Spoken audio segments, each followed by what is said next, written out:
Thank you, Raymond. Good afternoon to everybody. Thanks for coming. And just like to let everyone know how excited we are to have Anthony and Richard as part of our organization. You know, we feel like really on draft night it was somewhat of the best case scenario that happened for us. And we really look forward to working with them and developing them and adding them to an already pretty good team. And we look forward to that and welcome them. And, you know, not very many times in my short career anyway in the front office does you walk away from the draft where the coaches, front office, and ownership's all happy. And we feel really good about that. And we want to welcome you guys and your families and let you guys know we'll take good care of you and do everything we can to help you develop. Because picking a player is one thing, and then helping them develop physically and mentally, emotionally is another thing, getting ready for the NBA life. And we're going to help you with that. Nelly? Well, I can't remember being this excited about a draft since in Dallas when we picked Josh Howard, number 29, and we as a staff, you know, had him rated right around 10. So when you get a guy, you know, like that, you feel very fortunate. We feel the same thing about this draft. We had both of these young guys rated much higher than we selected them, so we were very surprised when they were there, and it was the easiest pick for both of them. We were hoping, you know, as it ticked down and the numbers started to go, they were still on the board at their positions. We were very excited about it. We never thought that they would last, but they did, and so we were the beneficiaries of two really good players, two young players who we feel are going to have a great future in the league. I'm just very excited to be here. I mean, it's a great organization. Just have a Hall of Famer coach to play under and learn from. I hope to learn a lot, and hopefully we'll win some championships here. That was Dick Vitale. I didn't make it, but thanks anyway for putting me in.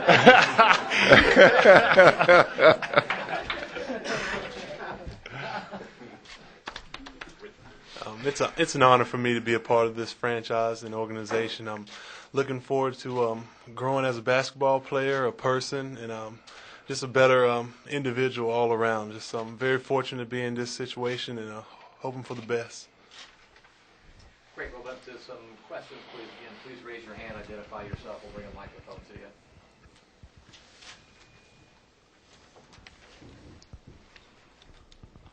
I guess we can end this thing pretty quick, can't we? Not so fast. Nellie over. Janie Hu from the San Francisco Chronicle. This one's for Nellie, actually. Chris called it a unanimous decision taking Anthony when he was still on the board at 14. Can you talk a little bit about what made him stood out and just, you know, the prospects of him being ready for next season and not necessarily being a guy that you might be able to just plug in right away?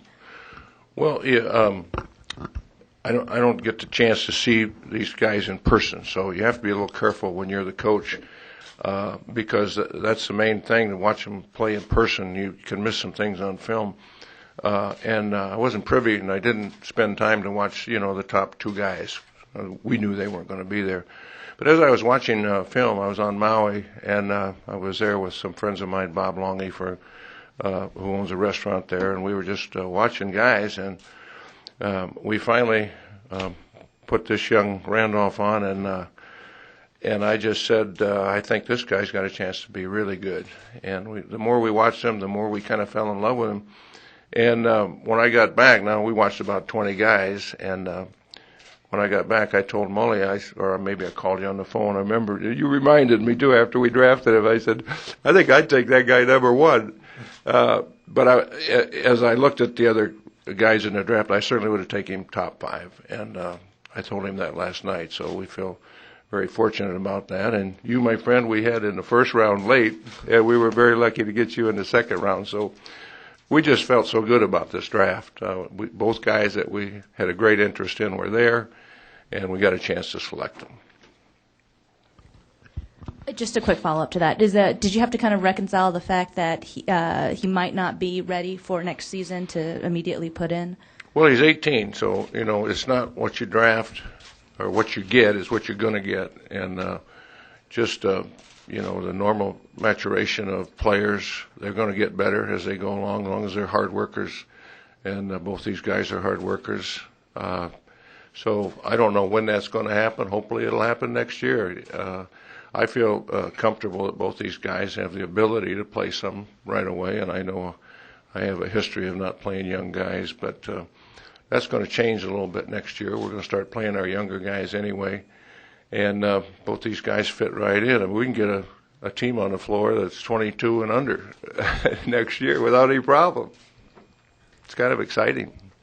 Anthony, the one NBA scout said that, I don't know, it was a Warrior scout, but he said that he reminds me of a Chris Bosh starter kit. People keep making that comparison. Do you feel that's accurate? That's just a great comparison to be compared to an all-star player like that. But I think I'm more along the lines of a Lamar Odom type player. But hopefully I can come to my own. Y'all say that I'm more of an Anthony Randolph type player. All three are pretty good. Yeah.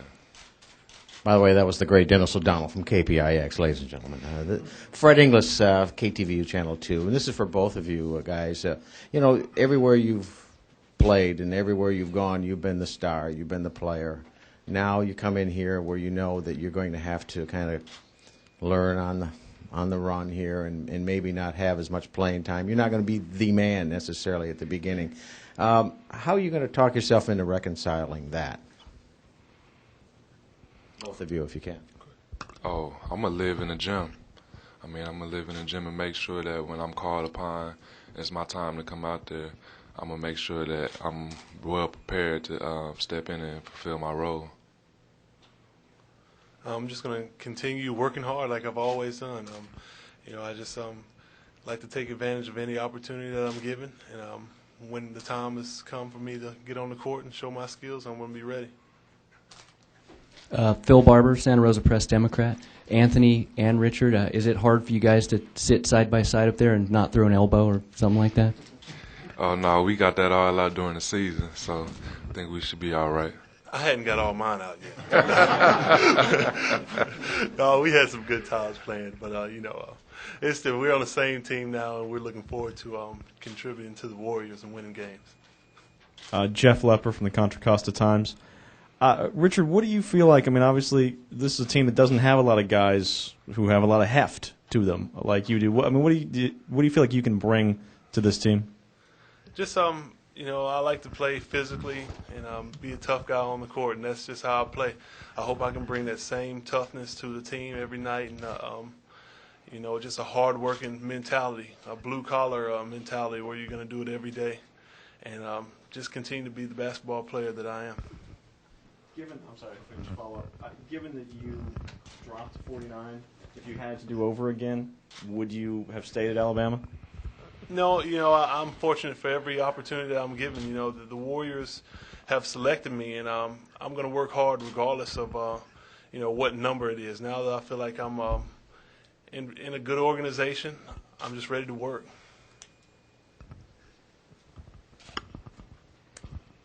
Can I go?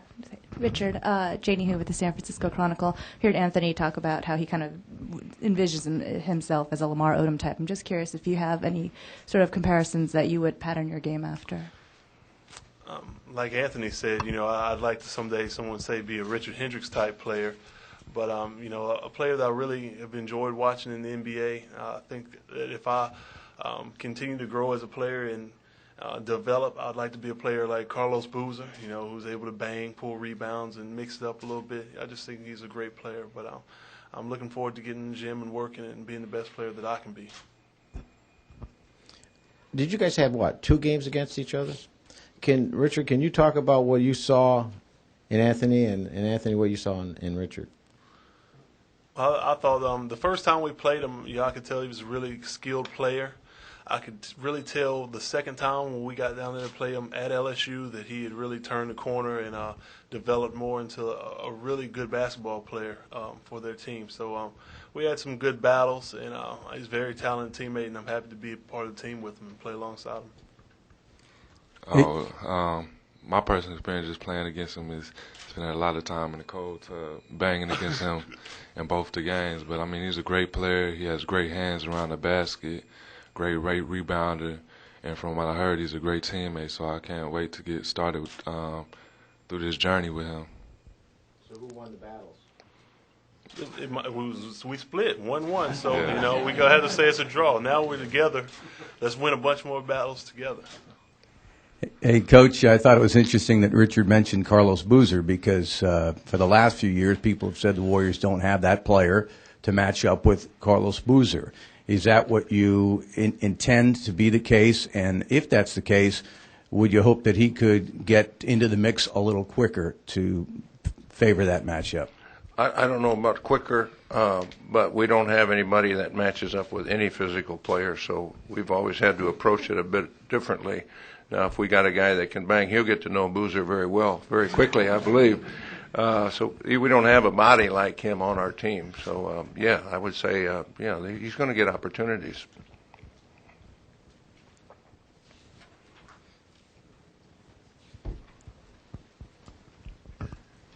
Hi, my name is John Fike. I'm with the website warriorsworld.net.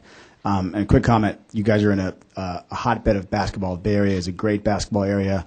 Warriors have great fans. It's a great organization, but there's a lot of fans that know the game, love the game, and they're really excited to have you guys here. I'm just wondering if you could each just let us know what's the one or two things, like skills, you're going to really be focusing on this summer to get ready for your first rookie season. And welcome.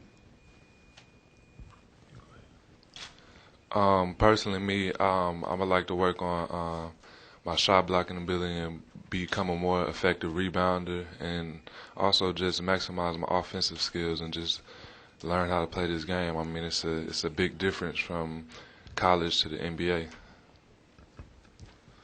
I feel like my strengths as a player are just a pretty good rebounder and having toughness on the court. As well as I just like to learn from a lot of the coaches just to be a better player and develop all of my skills. I feel like I have a lot of skills that I can bring out on the court that may have not been shown in the past. And I'm looking forward to developing and just becoming a better basketball player.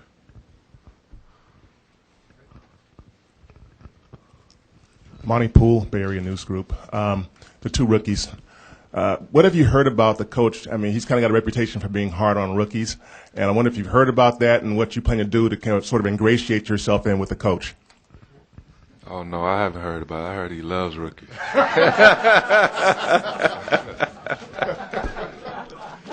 No, but, yeah. But I think I speak for both of us. We just got to come in and work hard, and nothing's going to be given to us. We just have to earn it and earn his respect. And I think that both of us are going to come in and do that. That's right. I mean, I agree with him. I don't think as a competitor you wouldn't want anything to be given to you. So, I'm just really willing to learn. Obviously the records speak for itself, knowing that he's a really great and established coach. So I'm really willing to learn from the best. Can I address that? You're always killing me. Why are you always killing me? I'm getting that reputation, and I really don't know exactly why. I've been in the league a long time, and when I've had rookies who were ready to play, I played them.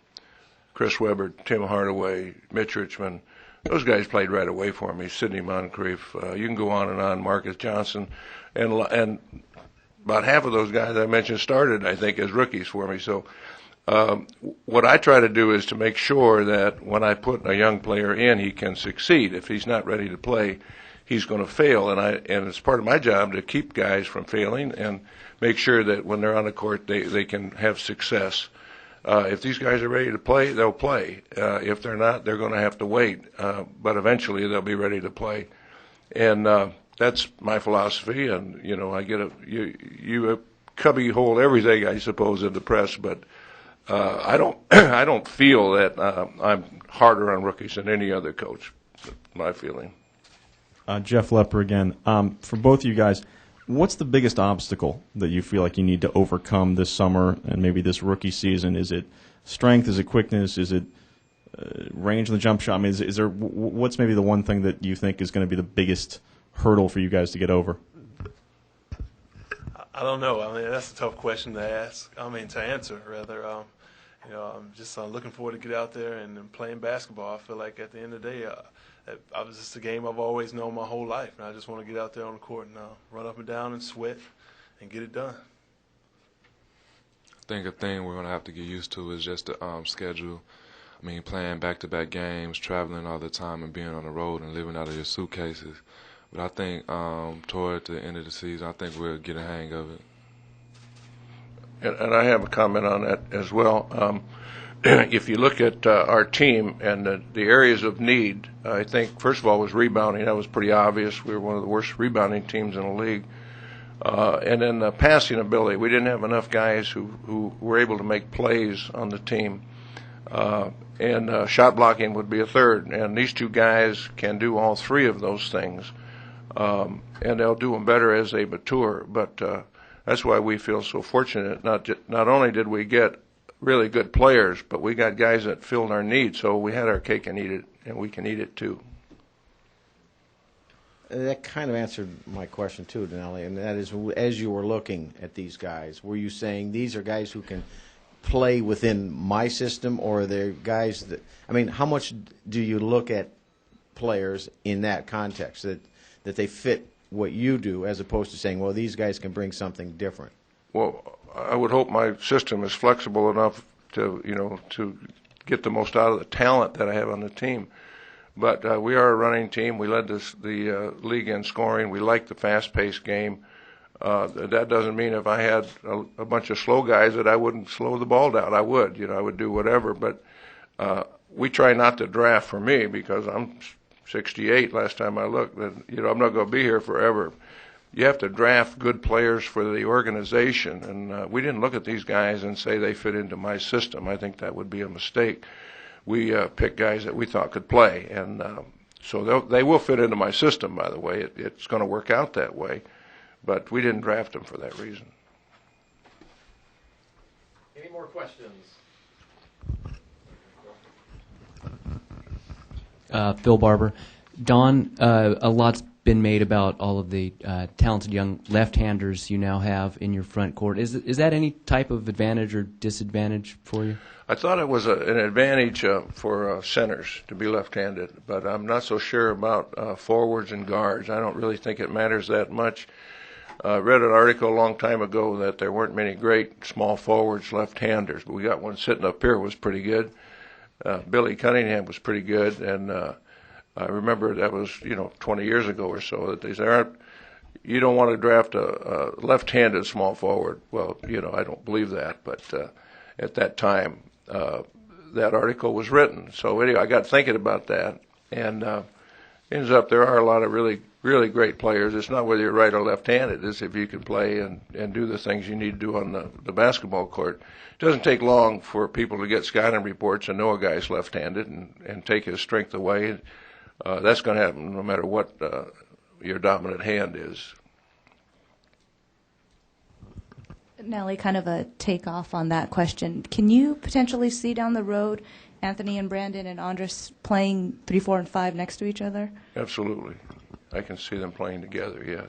That would give you enough of what you wanted to do offensively and all that. Well, again, I don't know when, but yes, all young players are going to grow together. They're going to anchor this team someday. They're going to. I can't tell you it's going to be next year. If they're able to play, it'll be next year. If they're not, then it'll happen in the future.